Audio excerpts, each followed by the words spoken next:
Pledge of Allegiance. Pledge allegiance to the flag of the United States of America and to the republic for which it stands, one nation, under God, indivisible, with liberty and justice for all.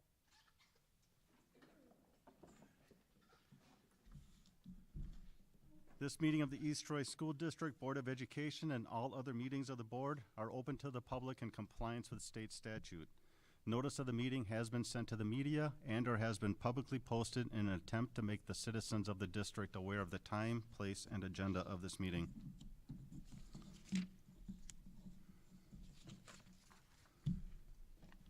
I'll make a motion to approve the agenda. I'll second. Any discussion? All in favor of approval, say aye. Aye. Aye. Opposed? Motion carries. Public participation. Is there anybody that would like to speak tonight? Okay. We'll move on to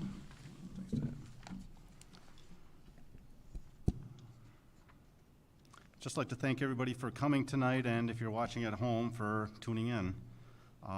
As you are all most likely aware, Dr. Hibner and the administrative team are always directed to address the budget for the upcoming school year, while also considering the many other factors about our district, including student learning, staffing, programming, class sizes, other mandatory requirements, special education and pupil services, to HR responsibilities, to communications, etc., all of which we recognize how any one recommendation or decision can impact others, and yet we may not fully know what that impact is until a much later time. That said, it is our goal to maintain a balanced budget while doing our very best to continue to provide and improve upon our current operations for the betterment of the students and staff. We desire to have the East Troy Community School District to be a great place to learn and a great place to work. Continuing to address structural deficits because of the lack of funding, not meeting necessary operational expenses, makes our desire for students, staff, and community that much more difficult. Tonight, Dr. Hibner will share a detailed report of our budget proposals and programming proposal for the 2022-2023 school year.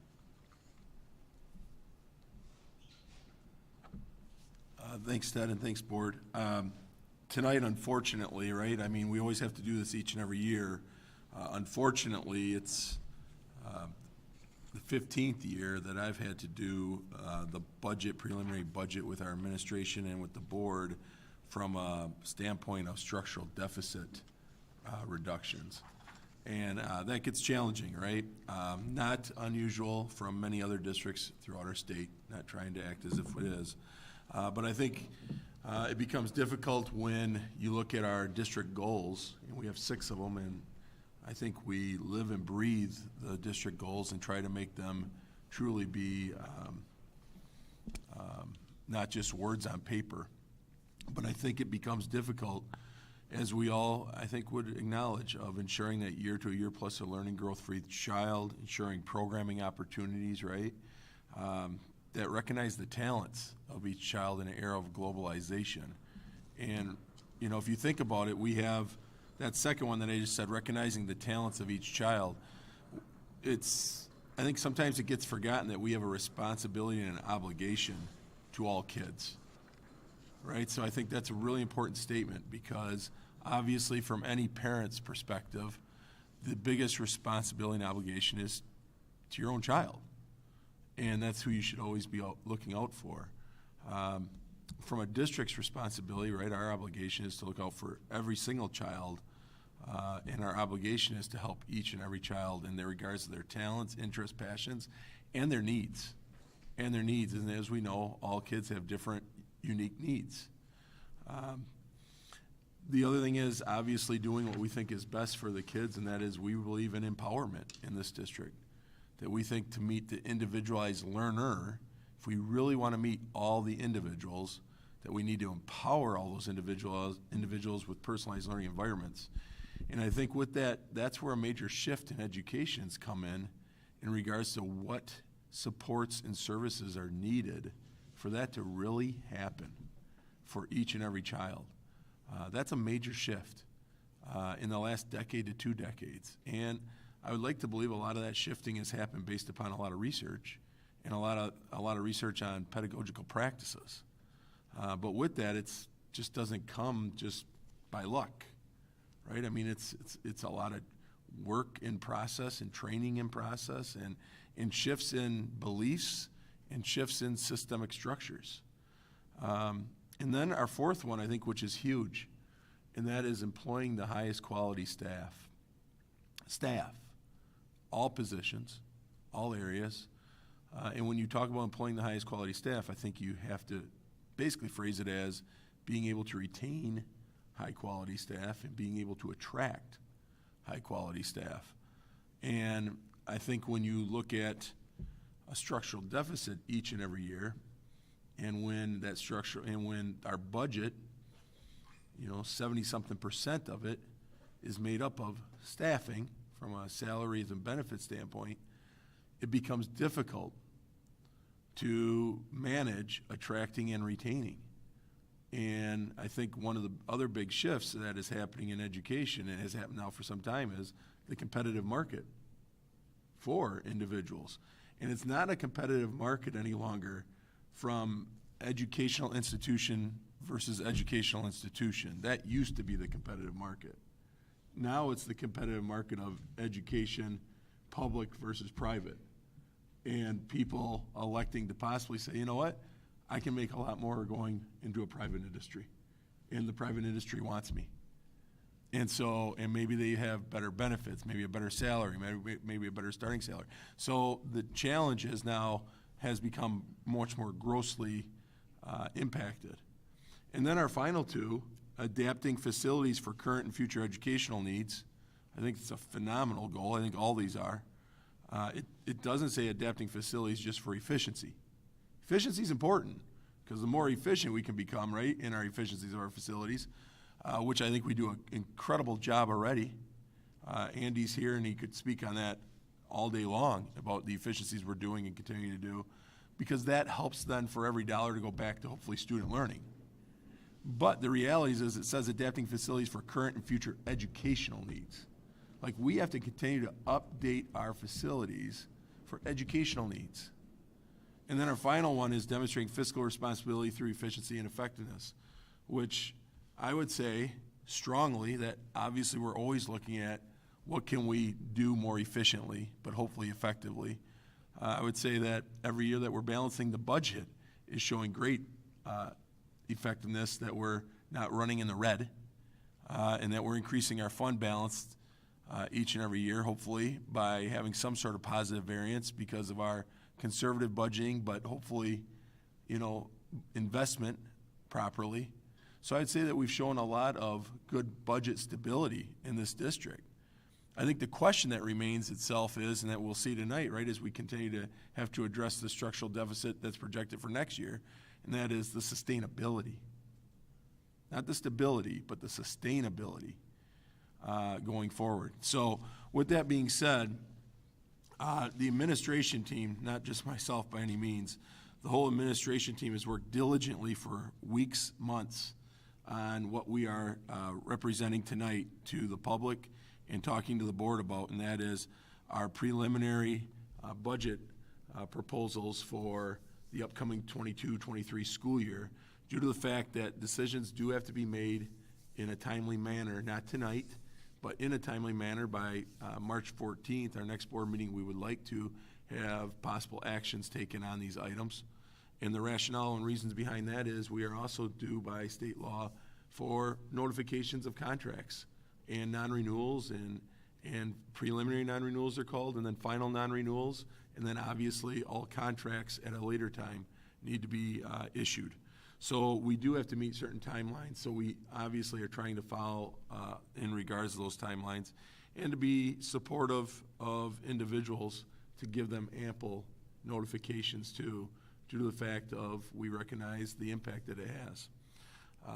So with that being said, I'm going to turn it over to Kathy, and she's going to go through some of the assumptions and some of the preliminary things and some of our basic things on our budget that we discuss in depth. And I know Kathy would tell you she could probably go on for 24 straight hours in regards to the budget, and people would still ask questions. So I've asked her tonight, and this is going to be very difficult, and I know that. I asked her tonight if she could kind of do an overview of how we get to the structural deficit, what are some of the things that go into it for people to understand, even though we've explained it number of times, and I've asked her to do it in 5 to 10 minutes. So I just asked her to take 24 hours into 5 or 10 minutes. So I'm sure she'll do a good job. Thanks, Kath. Okay, thank you. Is my mic on? Can you hear me? Yes. Okay. Go ahead. First slide there. Hi, thank you for joining us for this special meeting tonight where we're going to dedicate time again to the budget process. What you will see in here tonight is a review of information regarding the East Troy budget and school finance in general. I realize the board has heard this many times, and we have recently had several meetings leading up to this point in closed session where philosophies, multiple ways to address the budget, and specifics of various reductions have been approached. But I will be presenting tonight a recap or a summary as if this is the first time you are hearing these points, so bear with me. We will go through a background, again a summary of school finances and how the budgetary numbers are calculated. Then I'm going to take you part 2 through ESSER, federal funds. And then part 3, we're going to talk about the specifics of the 22-23 budget balancing plan.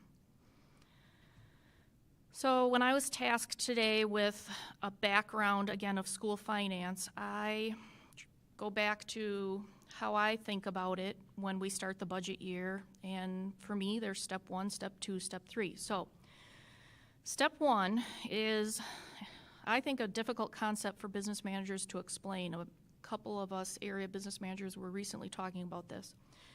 The theory there is even in a quote-unquote normal year, what we are governed by, which is called a revenue cap or a revenue limit worksheet, creates a gap. It does not yield a balanced budget.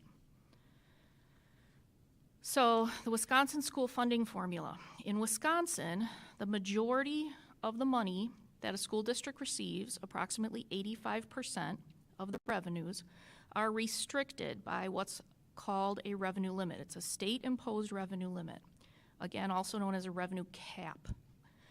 Every district has its own revenue limit that comes from a worksheet.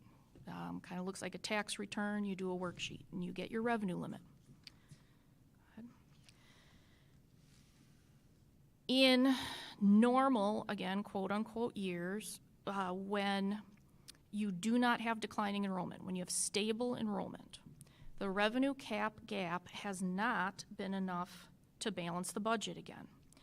In a normal year, up on that chart, we've had at East Troy about 300,000 to 500,000 of the revenue cap gap. What exactly is a revenue cap gap? Well, it's the difference between what costs are expected to increase by and what revenues increase by. Each year, schools begin their budget planning with a reasonable estimate of what salaries, benefits, and other expenditures will increase by. As Dr. Hibner stated, a school's budget is predominantly salaries and benefits, 75 to 80%. For salaries, a budget begins in the past, about 10 years ago, with a QEO calculation, if you remember that term. Now, in more recent times, there is no QEO. It's CPI is often used as a starting point for making your assumptions about salaries. For benefits, health insurance, that estimate from the insurer is used to drive your projections. And then again, revenues from the state are calculated via the revenue limit formula. The difference again between what your expenses are expected to go up by and what your revenues are expected to be, which are lower, is called the revenue cap gap, and it's the shortfall each year that we balance. Go ahead. So why does the revenue limit formula not keep up with expenses even when enrollment is stable? Well, these are the per pupil increases that are set by the state within the formula, and basically they're not great enough to keep up with expenses. That chart is a history since 2005. Generally speaking, the numbers to the left of the blue that was highly negative, so the blue numbers on the left, are about a 3% increase. When you see a $300 per pupil increase, that's about a 3% revenue limit increase. And you will see that only in those years of about 2005-6, 2006-7, 2007-8, then it starts to decline. Then in 2011-12, you have a year where there was a significant reduction in school funding.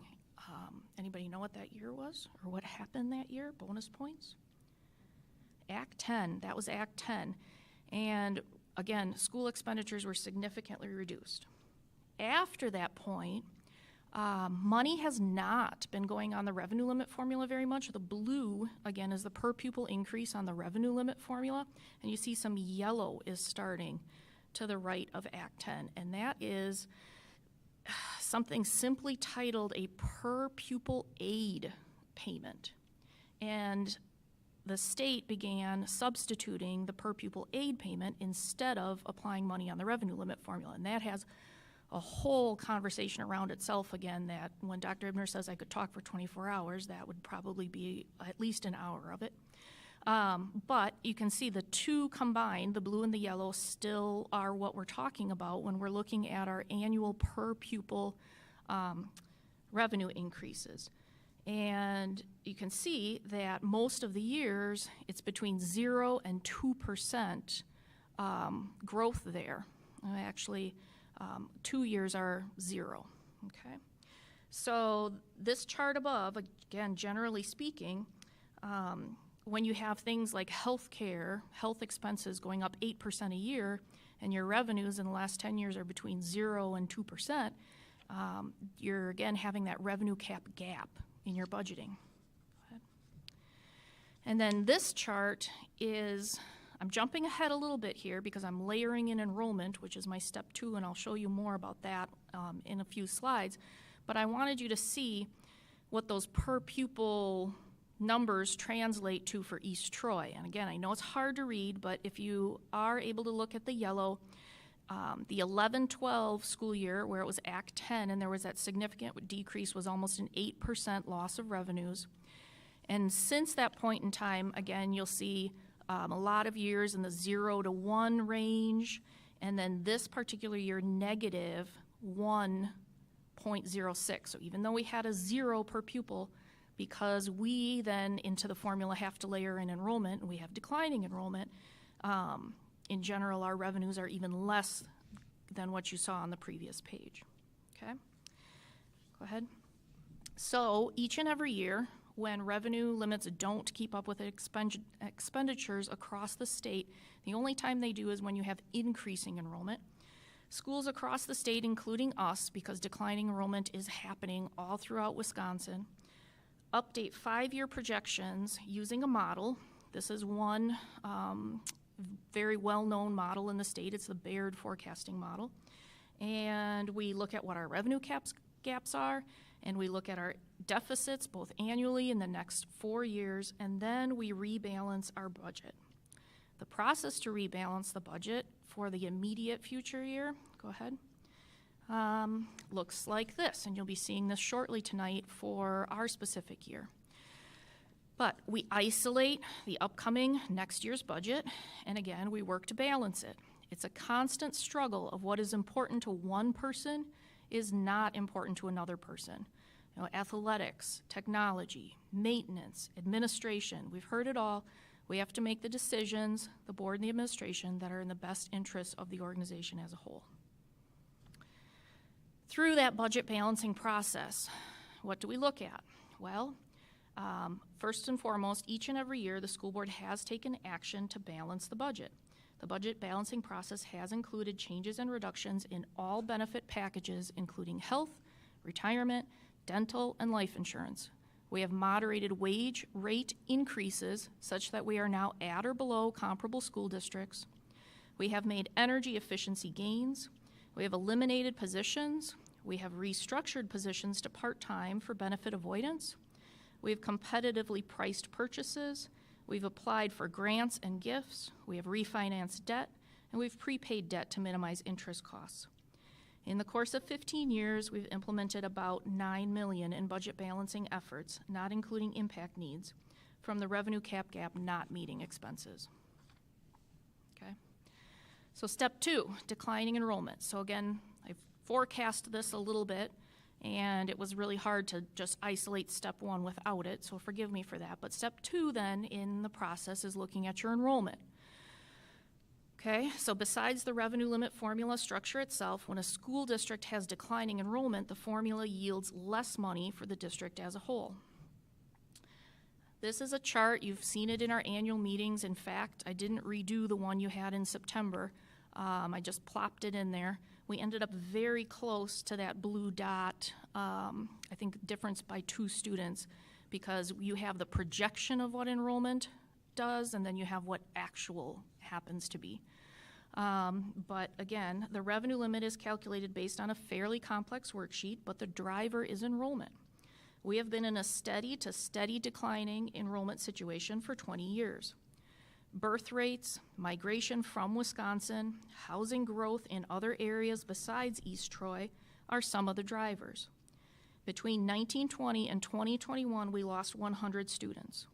The way the formula works, there is a 3-year averaging process for that enrollment decline. So this most recent decline hurts our budget for 3 cycles. So again, going back to this chart, some years with the worst numbers, remember I said in a normal year we're like 300 to 500,000 for the revenue cap gap, but if you look at the chart again, some years with the worst numbers are when there was a greater enrollment decline, or this gets really complicated, but even year 2 and year 3 of the enrollment decline are worse because year 1 there's a hold harmless in the formula. The problem is when you lose any amount of students, and let's for example take 10 students, if you just lost 10 students, that would equate over 3 years to losing $100,000. Can $100,000 of cuts be made when you lose 10 students? Okay. Step 3, the state budget. Now step 3. Besides the revenue limit formula structure itself and declining enrollment, when the per pupil amount has a really bad year, we have a triple whammy or a third really bad situation. Okay, go ahead. So again, I'm taking you back to this chart. So if we focus on 21-22, this school year, that's your rightmost column, and again you see 0 per pupil. Nothing put onto the revenue limit formula, nothing put into per pupil aid. And now, again, we're talking about the 22-23 budget tonight. Guess what this chart is going to show for 22-23? 0 again. We are in the second year of a biennial budget that has $0 one more time. So go ahead. This is the chart. I know you can't read the numbers. It was in your annual meeting packet, so again, I just resurrected it and thought I'd reference, again, that we've talked about this many times, but we're constantly saying, okay, pre-biennial, we had this projection. Now, in July of 2022, the biennial budget for the next 2 years got approved. What happens to our numbers? And again, if you are able to see the really tiny numbers, you can see the additional loss of funds that happened because we were projecting a $200 per pupil revenue limit formula, and then 0 got approved.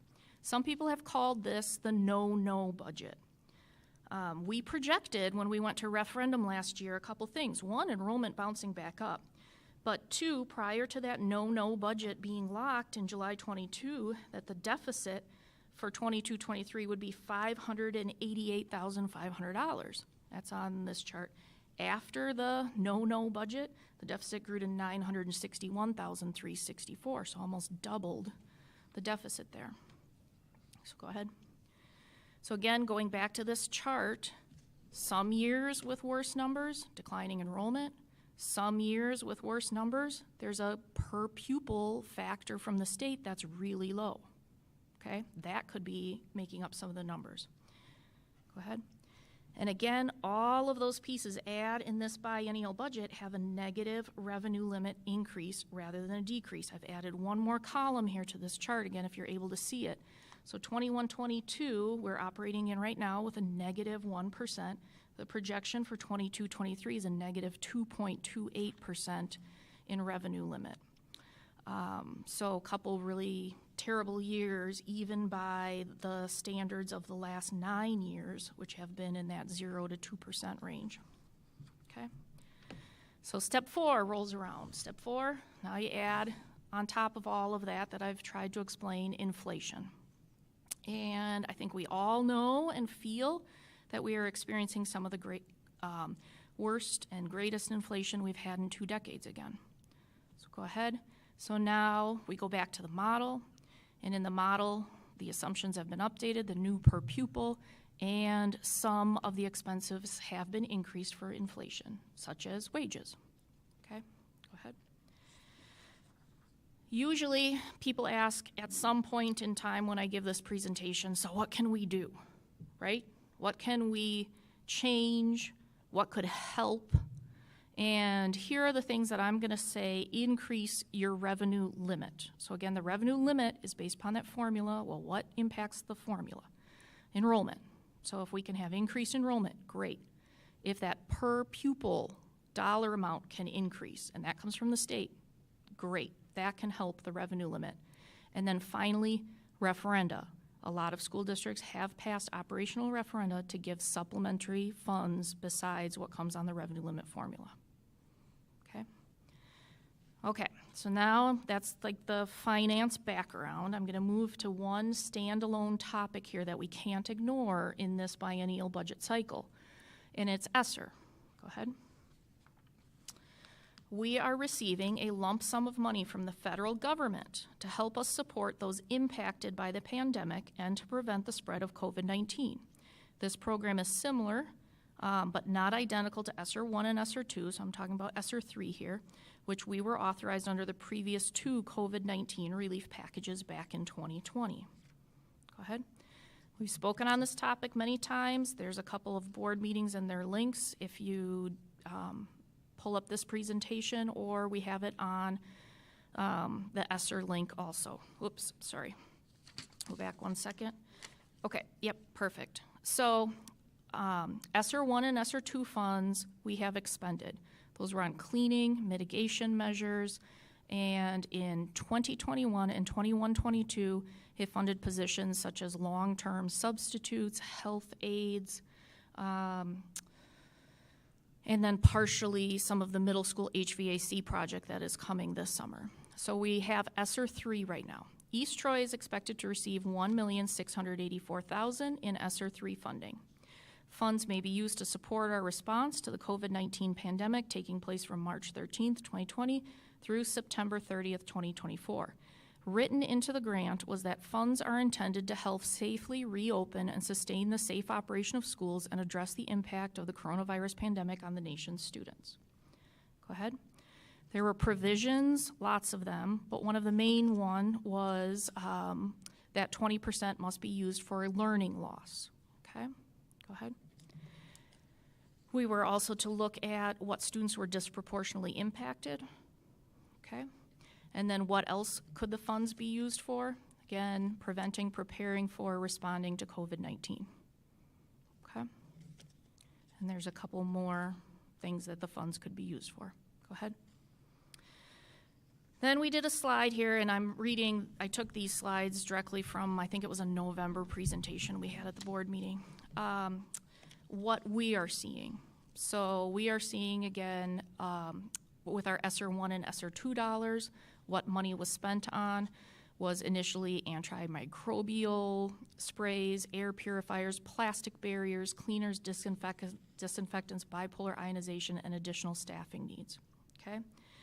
Again, in November, we were recommending some staffing needs to remain in person.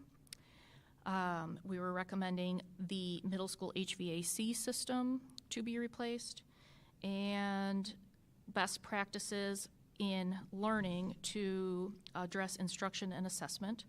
But then item D on this slide, I'll be forthright that it seems out of place from what ESSER was written to give you funding for. But basically the state said, address 22-23 budget gaps created from the $0 revenue limit beyond the original projections. Remember I told you we had a 200 per pupil in the formula, and then $0, the no budget came out, and that was an additional $400,000 deficit. So use these monies to help offset that budget gap. So frankly, there is a disconnect from the state and federal goals of the program, and a cliff fiscal item is occurring here if we use the funding for bridging that budget gap, unless the state or feds restore funding in the next biennial budget cycle. Okay? The next slide here. I stole this picture from an area business manager. We joked that maybe it's where we're all going on vacation after this meeting. No, it is definitely not that. It is a fiscal cliff.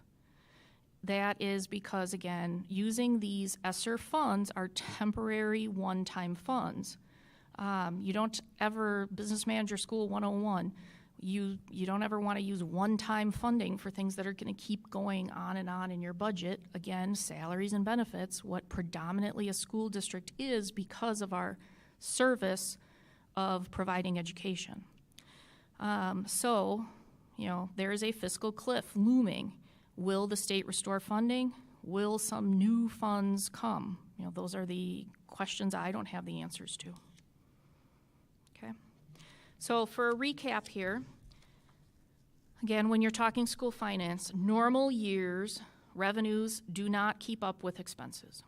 Then if you layer declining enrollment on, you have a worse problem. Then if you have budgets where you have no per pupil funding, decreases in per pupil funding, then you have more issues balancing the budget.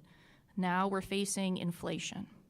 Again, the standalone topic of ESSER is like this standalone little budget floating, like this little balloon floating around with how to have it patch next year's budget, but still knowing that probably not the fiscally responsible thing to do is doing that, because are we going to get that funding in the next year, or are we creating a cliff?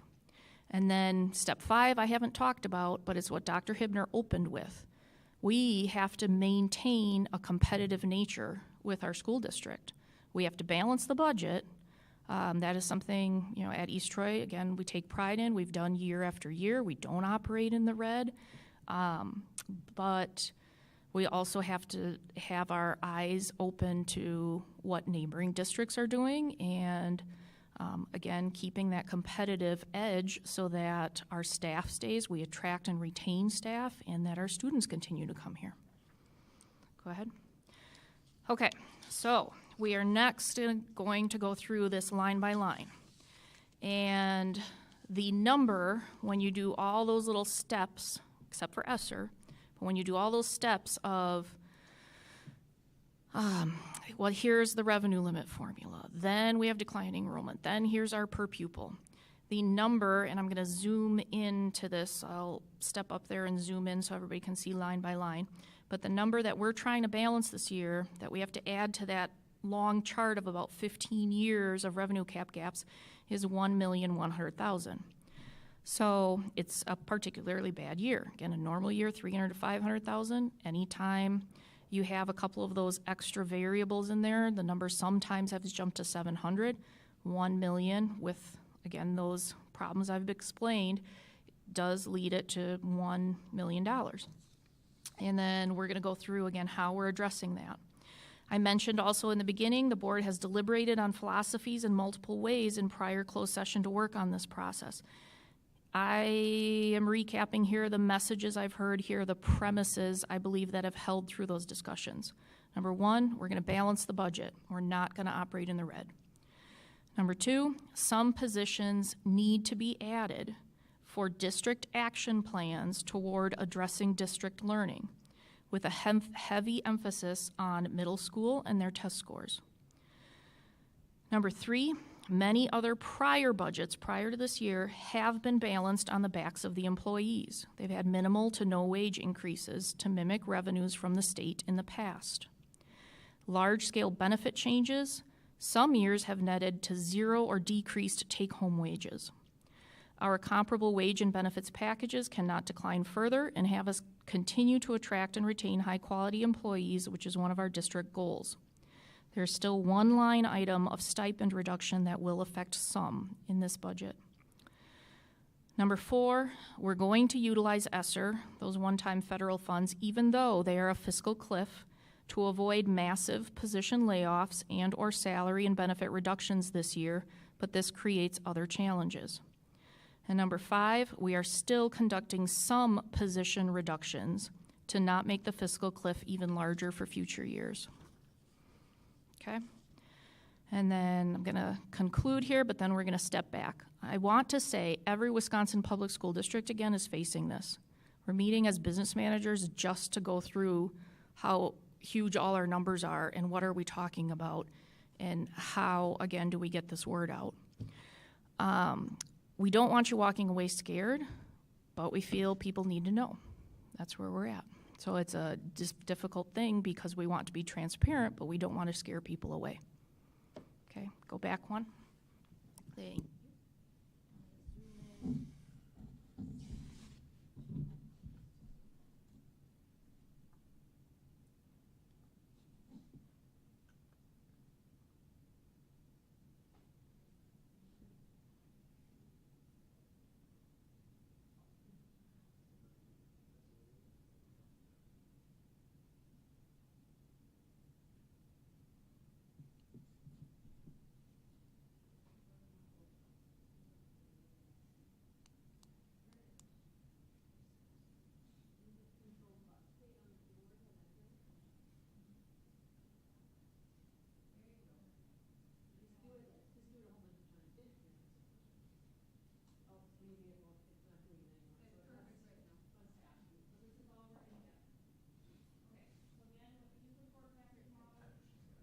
Put all those assumptions in.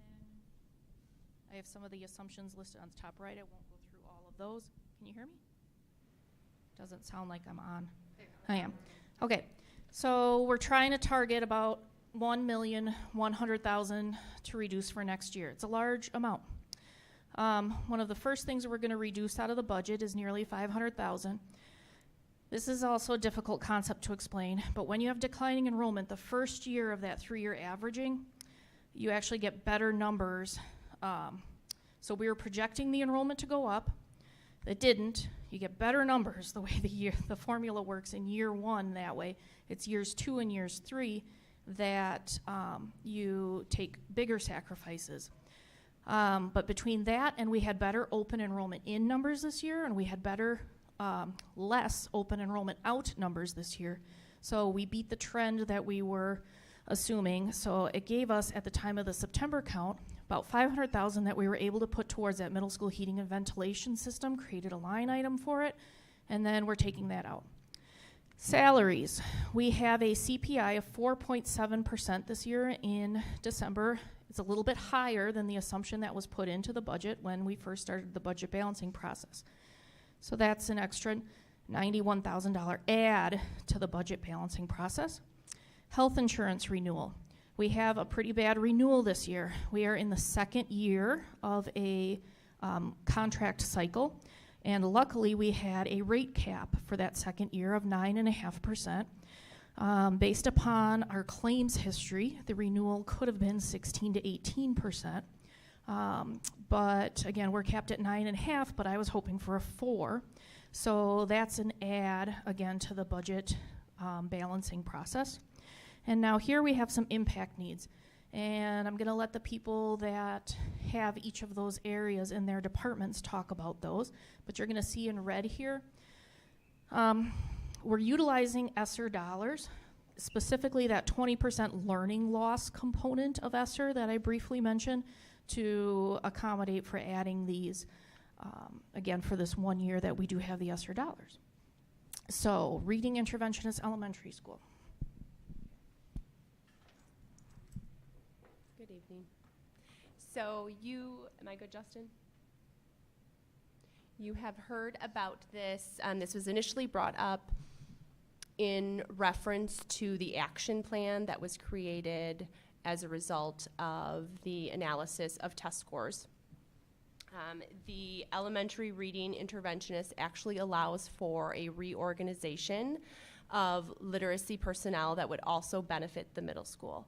So we would hire an additional elementary reading interventionist who would serve elementary school students. This allows our current district literacy specialists to focus on the secondary level.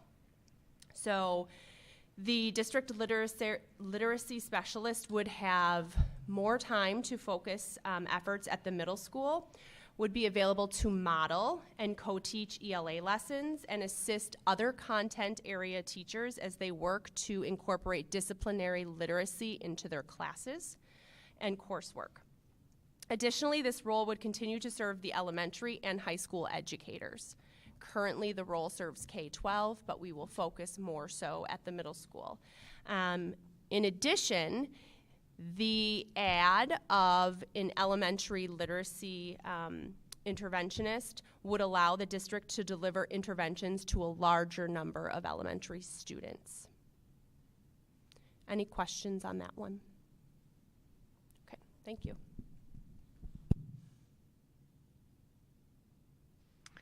Okay, I have the next one, and that is for an additional special education teacher at the middle school. So as we've talked about previously, and similarly to what Amy just said, this was as a result of some of our assessment and report card data where we're really trying to drive more services towards the middle school. You might recall that 20 to 50% of our building target groups have been identified as students with special education needs. So really trying to put more services towards those students. The caseloads that teachers have for students with special needs really drive how much services they can provide. And we've been working for the last few years to be providing more of a co-plan to co-learn, co-teach model where special education teachers are in regular education classes and supporting students within those classes together with regular education teachers. The fewer special education teachers that we have, the less able they are to do that. And that is really a model that supports students with special needs the best that we found through research. So this would allow us to reduce caseload numbers so that teachers could more effectively plan together, deliver specialized instruction, co-serve, and really provide guidance to support students in regular education classes at the middle school. Currently, the middle school has the highest caseloads of students on their caseload for the students with special needs. Any questions? Can you talk just quickly about how our student-staff ratio compares and where we're looking to get it from the current caseload down to where it could potentially, I know it's projections, but. Yeah, so currently our teachers at the middle school have caseloads of 17 to 18 students. I would say a general guideline is you wouldn't want caseloads to go above 15. We have other buildings where caseloads are more like 10 students. Now, you can't, each student is unique and has different needs, so sometimes numbers aren't exactly equal like that. But in general, we haven't ever really gone above 15 in the time that I've been here, and the lower the number, the better in terms of being able to provide those services. So the more needs that kids have, the more challenging it becomes to meet those needs with higher numbers. So yeah, I don't have a hard and fast number, but I would say a good place to be would be in that 10 to 15 range. The next and final impact need on the list is maintaining 2 full-time building subs, less the costs of daily subbing. It does save us some costs from our regular substitute budget. But having 2 full-time staff members, it's a bit higher salary and there's benefits involved. Ever since the COVID pandemic, substitutes is just one of many areas that's becoming more and more scarce. The quality of substitute teachers that we need as well, administering or running the virtual learning component in the classroom. It can't just be a sub that walks off the street and gets into a classroom and knows how to log in and work the webcam and jump into those sort of processes. And then just the consistency of having substitutes that are familiar with how the building works, the curriculum that they might be walking into. They're high quality, again, substitutes, and we have one at the elementary school buildings and one at the middle school, high school. So that's just providing a better learning environment when students need to be in a classroom that has a substitute involved. Kath, if I could just add quick, so one of the things is that districts are now competing. It's not only, we used to look at what are the salaries, or not the salaries, but the daily rate that one is paying for substitutes. And all of us surrounding districts geographically and within the Rock Valley Conference would get together, business managers, superintendents, and talk about that, right, to see where we're at in the range and all that. But it's no longer just that. Due to the fact we're all trying to fight for quality substitutes, we all are on the trying to get daily substitutes to be a part of your overall teacher contracts. I mean, your salary positions. So we're no longer looking at it from a standpoint of just what's your pay. We're looking at it from a standpoint, how many substitutes do you have yearly now on within your budget? And that's the things we're looking at. So people are talking anywhere from 1 up to 4 or 5, depending upon how many buildings they have and where they feel the need. So we're battling for substitutes that way alone also. Did we have a use for 2 subs every day this year somewhere in our district? Were there any days that we did not utilize 2 subs? And Sorry, I didn't know. And in the event that we didn't need 2 subs on a particular day, we only need 1 or 0, and this person's in district, how would we utilize them? Great question. I speak to that, and principals, you can jump in if you need to. But if in the very off chance that we couldn't use them in the classroom as the sole teacher, I believe they would be assisting with students in a classroom anyways. So small group, delivering instruction to small groups that are typically based on specific skills, things like that. So never anything outside of a classroom, always working with kids to just improve what we're doing on the daily. Principals, do you have anything else that you'd like to add to that? I'll just add to that. We have utilized substitute teachers as special education aides as well. We have far fewer people who substitute in as aides, and so if there's been time, sometimes we've had to kind of divide out days to try to still meet needs, but that would be another area that we would pull them for. Yes, but working with students directly. Kathy may have stated this, so I apologize. The year before, we had 4 in our district. So we had 4 full-time substitutes in our district because we recognized what was occurring with the COVID and the pandemic and the need for quality substitutes and not to be waiting, trying to work competitively with other districts to even find substitutes. So we utilize some of the relief funds for the 4 substitutes. So we've actually gone down to the recommendation of 2.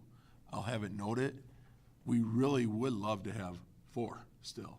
We utilized 4. We could utilize 4 this year every day easily based upon the data of people that are absent and gone. And that is not, we've cut back greatly on the fact of conferences and workshops. We're not even talking that. We're just talking illness, people out. So, but we recognize we can't afford 4. So we're asking to try to maintain 2. So on the sheet, if you're following along, we just have a subtotal here now of kind of adds and subtractions that I look at for building the budget, and then we go into reduction mode. Okay, so what's going to come out of the budget to balance that number?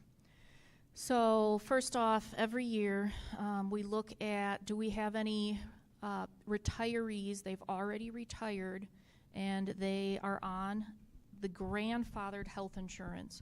In 2013, a large-scale change was made to post-employment benefits, and at that time, only those employees that had 15 years or greater experience with East Troy schools were allowed to maintain about half as much of the benefits that were currently offered in 2012.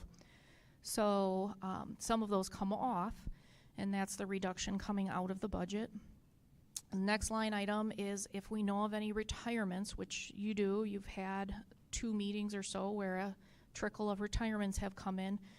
I do a calculation to estimate, I don't know who's going to be hired in their place, but I estimate a starting wage that might come in. I estimate that that person might take family insurance, and then I plug in the costs of the person leaving and any benefits that they have as well. So that is the savings from those anticipated retirements. I always look at, do we have anything that could be happening at the state level that would impact our budget? We are, for this year, in the second year of a known biennial budget, so there's nothing anticipated to be coming forward, no, like, could be this, could be that scenarios. So then we get into, at this point in time, the remaining position reductions that we are doing to balance next year's budget. And I'm going to read here something that we wrote because we go through a lot of meetings and we ebb and flow on the position reductions a lot. And we realize that when we balance budgets through position reductions, we realize all staffing reductions negatively impact students, parents, and the community in different ways.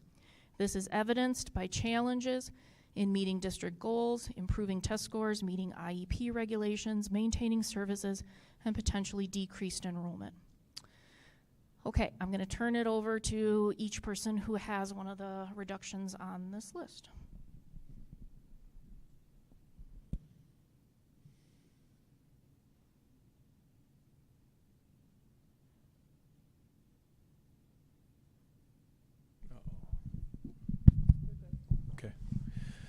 I'll start. Is that right? Okay. So the first reduction that we have is a middle school counselor, and basically we have a situation here where we have a dean of students / counselor, and then we actually hired a full-time counselor this year that replaced a social worker that we had. Kate may be able to address that with a difficulty that we had trying to find a social worker at that particular time as well. And then we also had added a couple years ago a school psychologist for that particular position. What Kathy had just indicated here is that we're going to be looking at a process where we're going to have to reallocate in terms of who's going to be working with students in different levels, probably within the secondary level. So we're going to be doing some sharing and looking at how we can provide as much of the counseling services as possible from a 6-12 kind of an arrangement here. So that's a pending process that we're going to be looking at here further.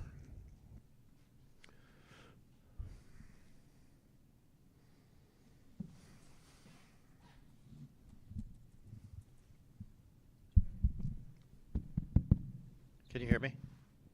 Is that on? Okay.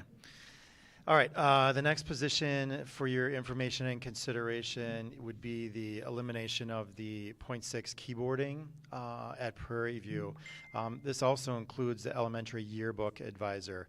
So just a bigger picture here, this consideration really represents a previous reduction from a couple years ago. This position also was at the middle school, supporting some of the curriculum there. Now this position is solely based at Prairie View, with instructing students in grades 3 through 5 on the basics of computer literacy and keyboarding. So when we think about this position, we understand the impact that it has on students and on teachers. Students specifically first. Our world is very digital. And we know that there's great value in students being able to find home row and being able to use the proper keyboarding techniques and strategies in order to grow in their proficiency, as that's how many of your students will be writing as they continue to grow. So this impact will include all grades 3, 4, and 5. The other reason that this is difficult, just honest, is the potential impact of the forward exam. So we take the forward exam in about 3 to 4 weeks, and it's all on Chromebooks, and so there is a component on there of writing and digitally responding. So we are going to have to explore ways for those skills to still be taught. So that's where probably the classroom teachers are going to be impacted. This will still be a skill that we need some proficiency and foundational practice on. So we're seeing that as being implemented or supported by the classroom teachers.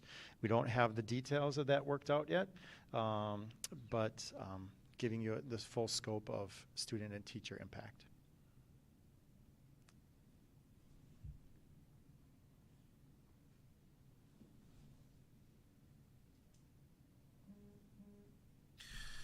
The next one is a high school administrator.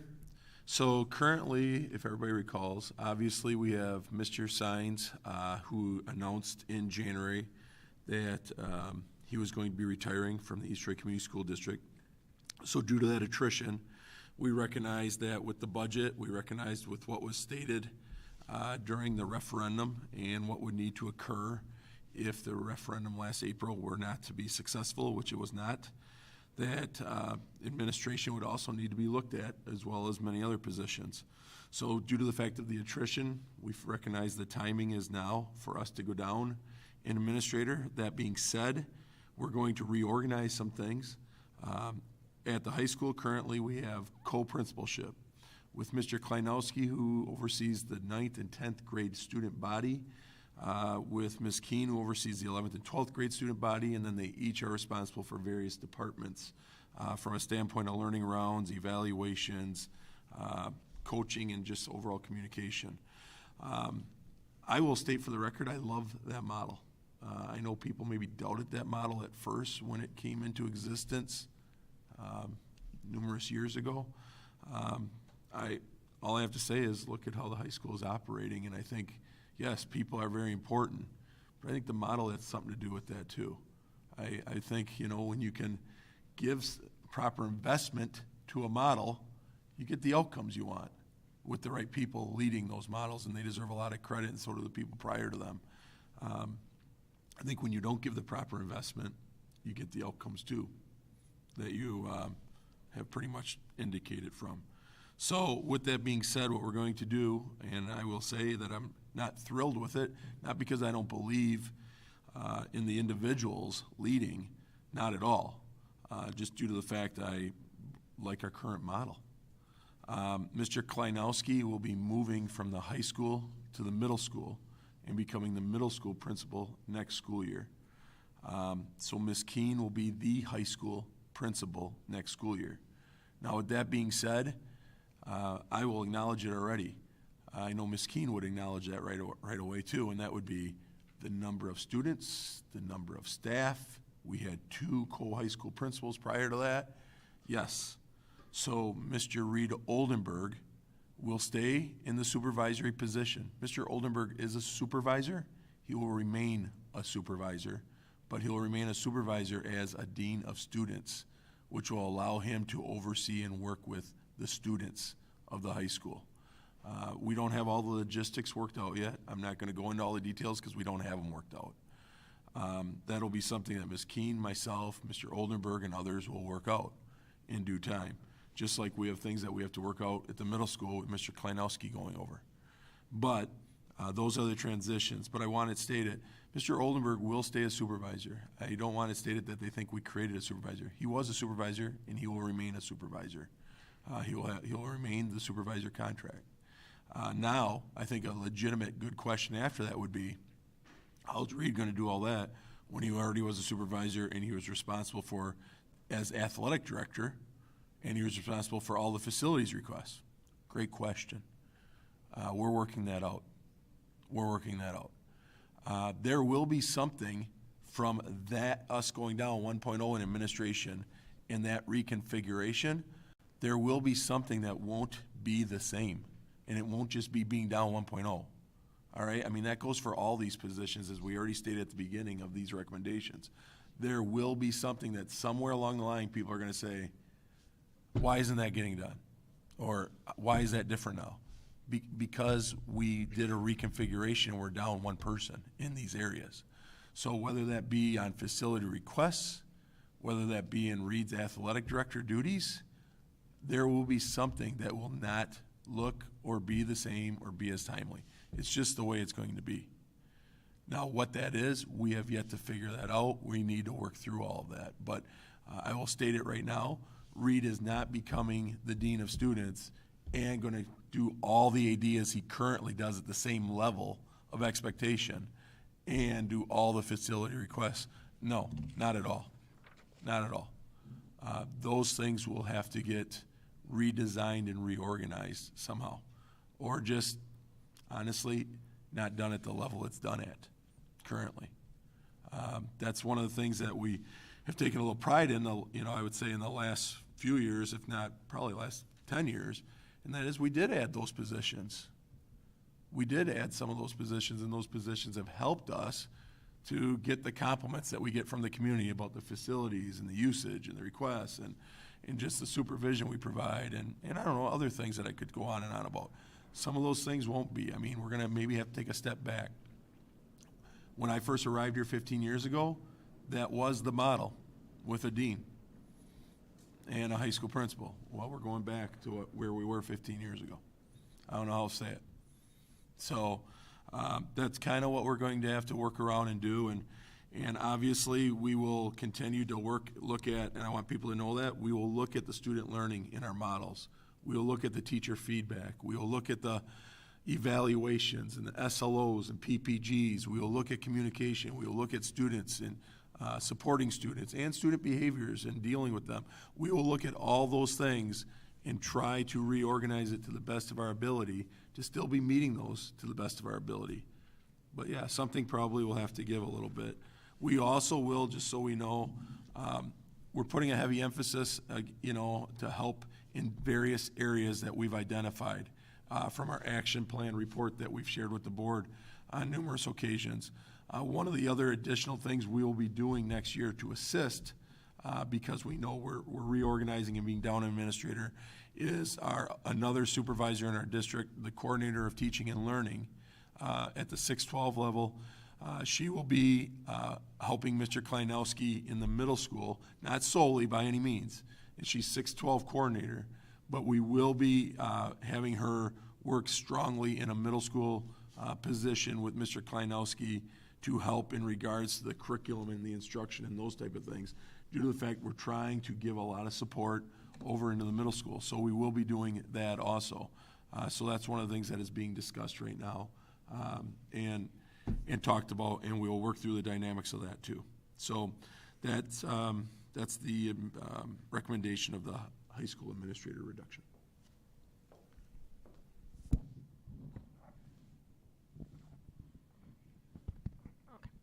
It's already on. Okay, I got this next one. So this next one is on the list as elementary school math interventionist, but it has a few moving parts. So I'll try to make this clear.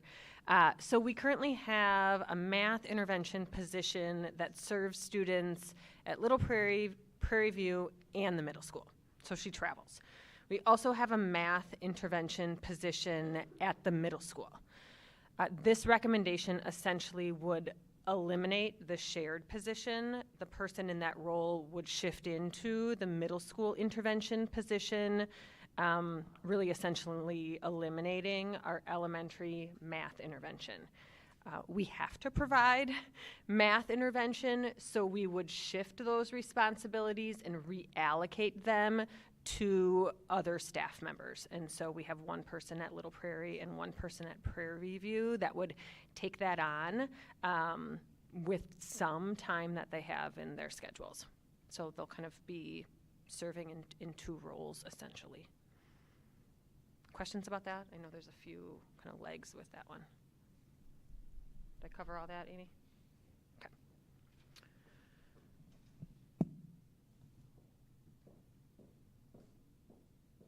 The next line item there.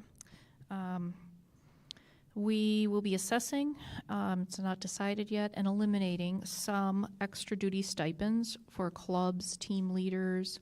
Last year, if any of you remember the budget balancing process, athletics was identified, and a couple of reductions were made in athletics. This year we're focusing on some of the other extracurricular duties, and that will be to be determined, but that will affect some wages of some of our staff.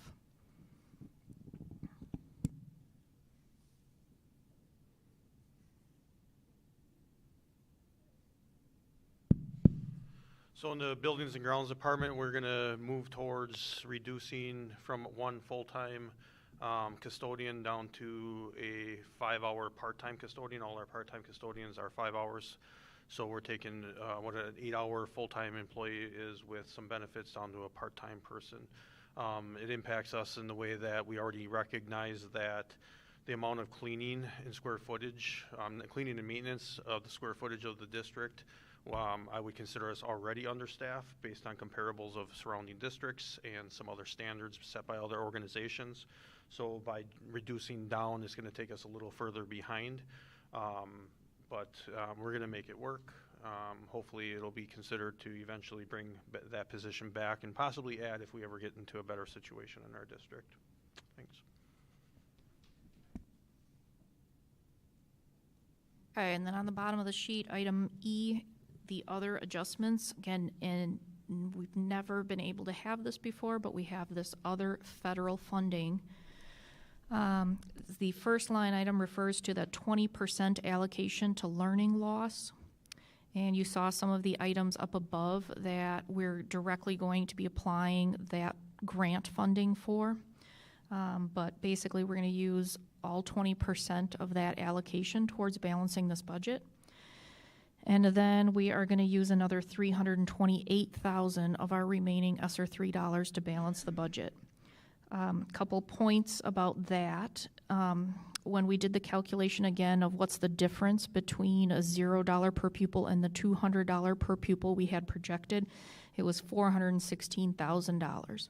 So many meetings ago, we thought, okay, if we are going to fill the budget deficit with federal cliff dollars, we should try to stay around that number, which was, again, the difference between a $200 per pupil and a $0. So again, that was $416,000.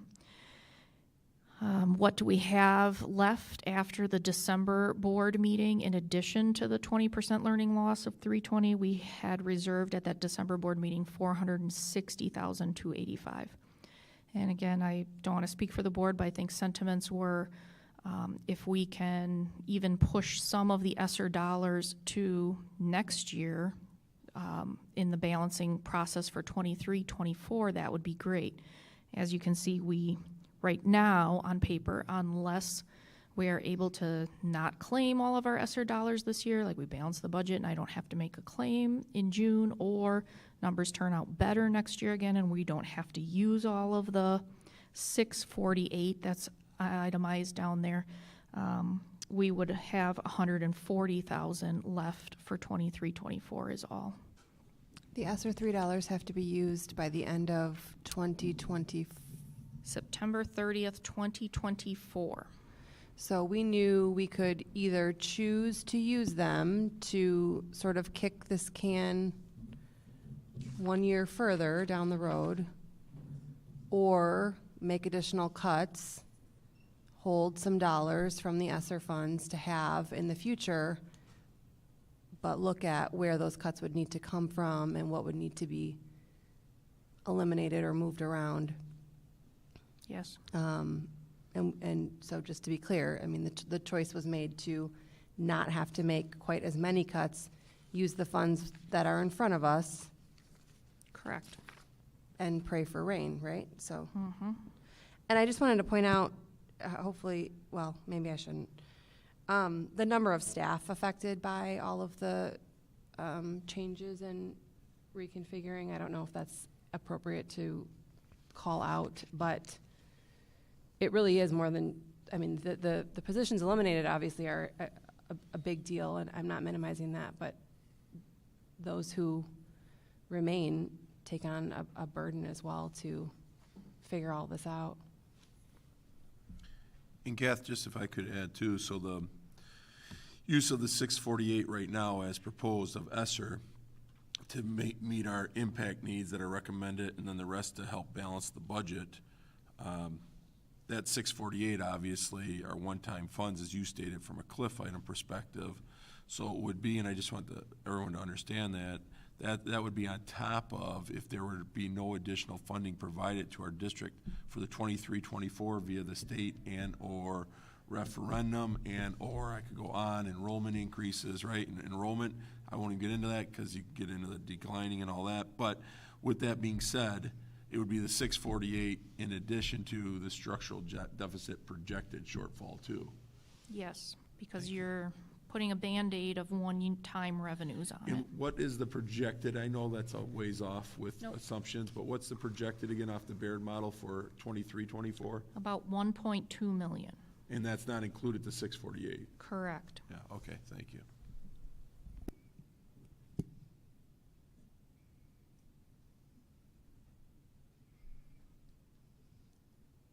Okay, so again, we wanted to have a special meeting tonight. We often have a standalone budget meeting because there's just so much to cover and so much to go through. And just talk about budget and then have you ask any questions that you have, and then we come back next week and vote on the proposal of what's been presented tonight.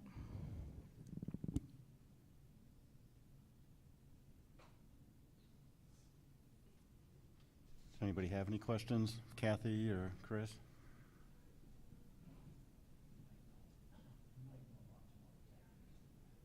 I know some more retirees, although in policy, we ask that teachers submit retirement before March 1st.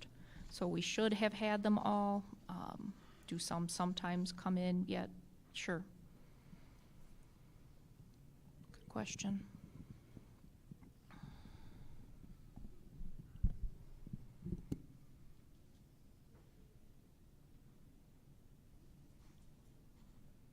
Anybody have any other questions at this time?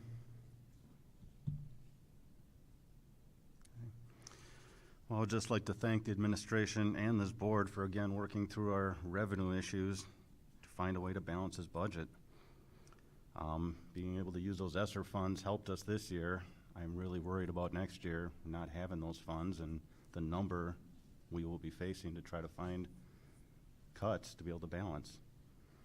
I just encourage this entire community to assist us in trying to find a way to not make this more painful next year.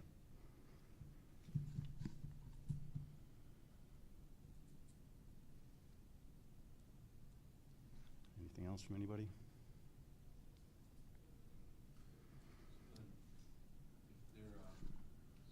So if there's not any further dialogue or anything, I just want to remind everybody that we have a regular board meeting on the 14th of March at 6 in the high school cafeteria again. Public participation obviously is part of the regular board meeting.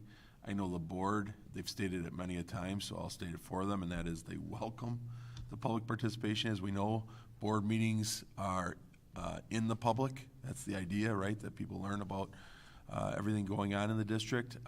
And so public participation is there an opportunity for people to provide feedback to the board. It's not a meeting of the public, right? So once the agenda really begins after public participation, the dialogue is amongst the board. And you'll see that on the 14th when they're discussing these recommended proposals for the budget. They'll be dialoguing and having discussions and everything back and forth, but it's not a discussion back and forth with the community, as we know, right? It's a meeting in the public. So again, I encourage people to come out, be a part of listening, and if you have a voice in regards to what you've heard tonight and you'd like the board to consider something in regards to a concern or a positive that you've heard tonight, by all means, I would highly suggest you come to the board meeting for public participation and share that, whether it be a concern in the budget or a concern about the direction of where this takes us or anything else. I mean, that's your chance. And then when public participation is done, again, that'll be the board taking up the rest of the agenda, and it's a regular board meeting, so it's not just solely this on the 14th, but this will be one of the very first topics discussed in the agenda for the board to have discussion and, again, possible action due to the fact we are on a specific somewhat timeline that we can't delay too much longer after that fact. I don't know if you guys have anything else to add. I'll just say two things. I heard from a number of people over the last couple of weeks with concerns around class sizes and we spoke about that at length. So that, maybe wasn't obvious in the conversation as it related to any reductions or changes in specific, numbers of sections that we have for things, and that's intentional. Certainly wanting to keep class sizes, particularly at the elementary and middle school, as small as we can. So I think that is a positive and a big success for us to have found some other ways to make this work. And also certainly, hearing from folks about the middle school test scores being one facet, but I don't think that that's the only concern that I've heard. And so wanting to really make some adjustments, not only because of budgets, but just trying to address needs there and make sure that we're taking action as it relates to all of our students at the middle school. So I don't know if that's totally overt in what we talked about and what was on the screen, but wanting to make sure everybody understands that those are two areas where we really, among many others, but two areas where we focused to continue delivering a good experience for our students. And we were able to do that mainly because of the ESSER funds. Next year, we will not have that.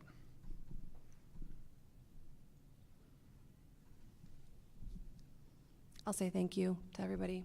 This is my first time through this. Painful, and also, I remain hopeful that we work together as a community to figure this out. Value the schools that we have and the staff that we have and the students that we have here, and certainly welcoming conversation if anyone needs help understanding what was presented. Kathy did a nice job. I'd be glad to provide what I know and would love to hear from others about how we continue providing the type of education that we want to provide here in East Troy.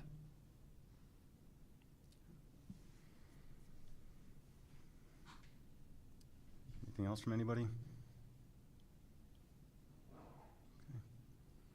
I'll make a motion to adjourn.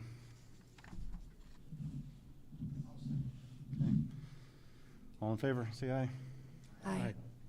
We're adjourned.